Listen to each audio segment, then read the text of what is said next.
አረ እናንተ ደግሞ ከፋኩ ስለ ምንም ነው እንዴ መከላከል ማችሁት ማንዬ አልቋል እኮ ዝም ብላችሁ ጎል ውስጥ ራሱ ብቆሙ አይገባ እንዴ ተደረድራችሁ ላስ አንድ ማለት ምን ሁለት ምናምን ደቂቃ ማትከላከሉም በቃ ምንም ወፍ አረባካችሁ ሚኮ በቃ አጣ ነው አልፎላችሁ 3 ነጥብ ከሪሊጌት ወጣው ማለት ነው እዛው ተመለሱ የዛሬው ድል ማለት አረ ተው እኔ አይ ሚኮ አረ በስማም ሊያለቅስ ነው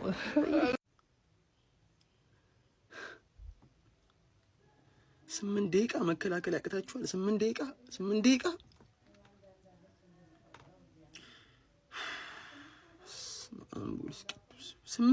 ስምንት ደቂቃ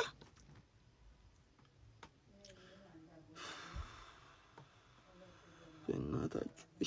እንደዛሬ ተቃጥያ አላቅም መዳኔ እንደዛሬ ተቃጥያ አላቅም እንደዚህ በእጄ ነበረው ነጥብ በእጄ ጉድ ፈላ ዘንድሮ ነው ምልሽ ማን ሮቤርቶ ዴዘርቢን አመጣ ለምን ጎድዚላን አታመጣም ሚኮ ራሱ አሰልጣኛቸው ቢሆን ተጫዋች ቢሆን ለውጥ አይመጣም ዘንድሮ ስፐርስ ወረደች ነው ምልህ አባቴ ሁለቴ መርተው ሁለቴ አቻ ተደረገባቸው ማን መጀመሪያ ቀድሞ ያገቡባችሁም እንዴ እንደዚህ ቀላል ከሆናችሁ አሳሳቢ ደረጃ ላይ ነሽ ማን ሊድስ ዛሬም አሸንፎ ጥሶሽ ሄዷል በቃ 8 ነጥብ ነው ሊድስ ከፎረስት ጋር መፋለም ያለሽ አማራጭ ስታዩ ፎረስትን ዌስትሃምን ሊዝን ተወንዶ ፎረስትና ዌስትሃም ስታቸው ከስፐርስ የበለጠ ወኔ እንዳላቸው እርግጥ ነው ስለዚህ ወረድሽ ማን ገባሽ አይደል ትናንት ደግሞ የኮቨንትሪ መመለሱን ሰምቼ ታሪክ እየሰማው ነበር የአንድ የኮቨንትሪ ደጋፊ የዛሬ 25 ዓመት ሲወርዱ ማን እንመለሳለን ብሎ ነበር ይወርዱ ተባለ ሊግ 2 ደርሰው ነው የተመለሱት ማን አለቀልሽ በቃ በፕሌይኦፍ መምን አትመለሽ ማን ዩናይትድ ግን ከፉ ደጋፊ ማን አወረዱሽ ኮክ ሃንግማንም ጠብቂ ዛሬ ማታ ላይቭ ከችንላለን ለራሷ ጥቅም ስትሆን እንዴት አርጋ እንደምትወጋሽ ታያለሽ ማንቼ ቀልድ የለም ማን በጥቅም ቀልድ የለም ጮቤ ነው ይውላ ነገር ጮቤ ማ አታይ ሚኮን ቀረቀሩላ ተሸነፉ ሚኮን ለማውረድ ይገርማል በትክክል መውረድ ያለበት ቲም ማለት ቶተናም 3 ደቂቃ ውጤት ማስጠበቅ ከ3 ደቂቃ በፊት 16ኛ ላይ ምናምን ደቅ ብላ ነበር ማለት ነው ቶተናም አሁን ዘጫለችና 18 ተመልሳ ሚኮ አዝናለ ወርዳል ጸዴ ትኬት ሊፈነዳ ምናምን ጫፍ የደረሰ አበላሽታ ግን አሁንም ልናፈነዳ አንድ ቲም ነው የሚቀረን ማንቺዬ እንደሚያኮራ ናቅ ነው አንድ ጎል ምናምን ቴሌግራም ላይ ገብታችሁ ተመልከቱት ማለት ጸዴ ትኬት ነው የምናፈነደው የፕሪሚየር ሊጉን አይታችሁታል ፕሪሚየር ሊግ ፕሪዲክሽን የሰራ ነው ማለት እሱንም ገብታችሁ ተመልከቱት ቴልና ይችላል ነው ማለት እቺን ቴሌግራም ቻናል ጠቅ አድርገ ግባ እናፈነዳደዋለን ቆንጂዬ ሳንቲም ይመቻችሁ እግር ኳስን የምትወዱ ሰዎች የዛሬውን የቶተናምን ጨዋታ አይታችሁ እውነት ለቶተናም አለማዘን አይቻልም አረ በስ እንዴት 95ኛ ደቂቃ ላይ ጎል ይቆጠርባቸዋል አሸነፍን ብለው ወይኔ ጃቪ ሲሞንስ ራሱ እንዴት ነው ያሳዘነኝ እግዚአብሔርን ነው የምላችሁ ደጋፊ እንዲ ጭንቅላቱን ይዞ እሱ ራሱ ዲዘርቢ ራሱ አሳዘነኝ በእውነት በቃ ሜንታሊቲ ተጫዋቾቹ እስከ መጨረሻ በቃ ሜንታሊታቸውን ጭምር ነው ያጡት እንዴት ነው የሚያሳዝኑት በእናታችሁ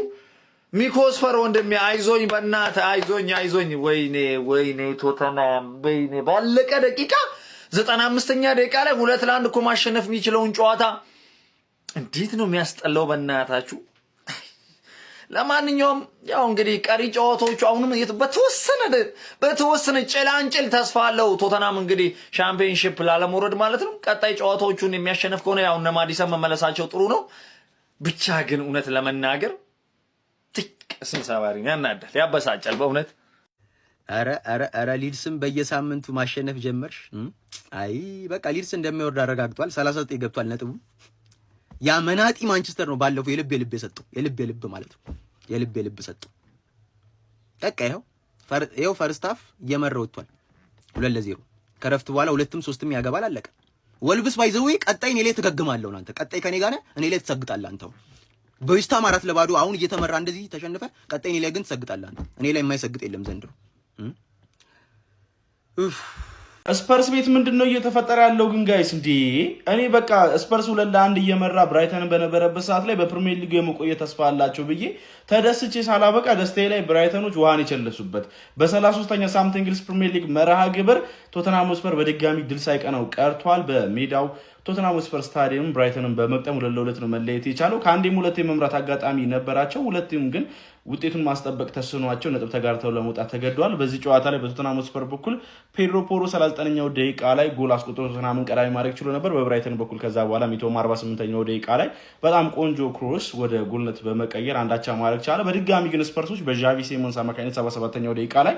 የሚገርም ጎል አስቆጥሮ ከቦክስ ውጪ 2-1 ስፐርሶችን ቀዳሚ ማድረግ ችሎ ነበረ። ኢነርጂያቸው ምናምን በጣም ጥሩ ነበር። የቶተንሃም ስፐር ተጫዋቾች ጨዋታውን የማሸነፍ ፍላጎታቸው በጣም ከፍ ያለ እንደሆነ ካላቸው የሜዳ ላይ ስሜት በደንብ መረዳት ይቻል ነበረ። ነገር ግን የመጨረሻ ደቂቃዎች ላይ ኮንሰንትሬሽን ሉዝ ማድረጋቸው ዋጋ አስከፍለዋቸው ብራይተኖች 95ኛው ደቂቃ ላይ በሩተር አማካኝነት ጎል አስቆጥሮ ጨዋታው 2-2 መጠናቀቅ ችሏል። ቶተንሃም ስፐር ይህንንም በማስመልከት እንግዲህ 2-1 እየመራ በነበረበት ወቅት ላይ 16ኛ ደረጃ ላይ መጥቶ የነበረ ቢሆንም ነገር ግን አቻ መውጣቱን ተከትሎ በመጨረሻ ደቂቃ በተቆጠረበት ጎል ምክንያት እዛው ባለበት 18ኛ ደረጃ ላይ ወራጅ ቀጠና ላይ ተቀምጦ በ31 ነጥብ ይገኛል ማለት ነው። ቀሪ ጨዋታ እንግዲህ እነ ዌስትሃም እንዲሁም ደግሞ ኖቲንግሃም ፎረስቶች የሚኖራቸው ይሆናል ማለት ነው። ቶተንሃም ስፐር አንድ ቀሪ ጨዋታውን ተጫውቶ ነው እንግዲህ አሁንም እዛው ወራጅ ቀጠና ውስጥ የተቀመጠው። ለማንኛውም በጣም የሚያሳዝን ግስጋሴ ላይ ናቸው። እናንተ ስለ ስፐርስ የዘንድሮ ጉዞ ምን ትላላችሁ? ሀሳባችሁን አጋሪኝ። የፕላስ ምልክቱ መጫ እንዳትረሱ። ማን ስፐርስ ወረደ እያየ ነው፣ እንዳው እያወቅ ነው ወረደ እያየ ነው። ዲዘርቢን ሲያመጡ የተሻሻለ ነገር ይጠበቃል ተብሎ ስናይ እነሱ ጭራሽ መርተው ነው አቻ እየሆኑ ያሉት ነገር ገብቷል። እዚህ ጋር እኔ እግዚአብሔር እንዴት እንዳሳዘኑኝ ብራይተን በዛ ሰዓት ሲያገባባቸው ለእኔ እኮ ጠላቴ እኮ ነው ቶተንሃም ብታውቁ። ግን ይሆናል አይደለም ዲዘርቢ ሌላም ነገር ብታመጣውን ምንም የሚመልሰው ነገር የለም። ቶተንሃም ኮቨንትሪ ራሱ ከስንት 24-25 ዓመታት ሆኗል መሰለኝ እኔ ራሱ ኳስ ማየት አልጀመርኩም የዛኔ ኮቨንትሪ ፕሪሚየር ሊግ ሲጫወት ገብቷል። በፈጣሪ ስም ሊድስ ራሱ 3 ነጥቡን ዛሬ ወስዶ ነው ሄደው። ዌስትሃም እና ፎረስት ነው የቀሩት አባቴ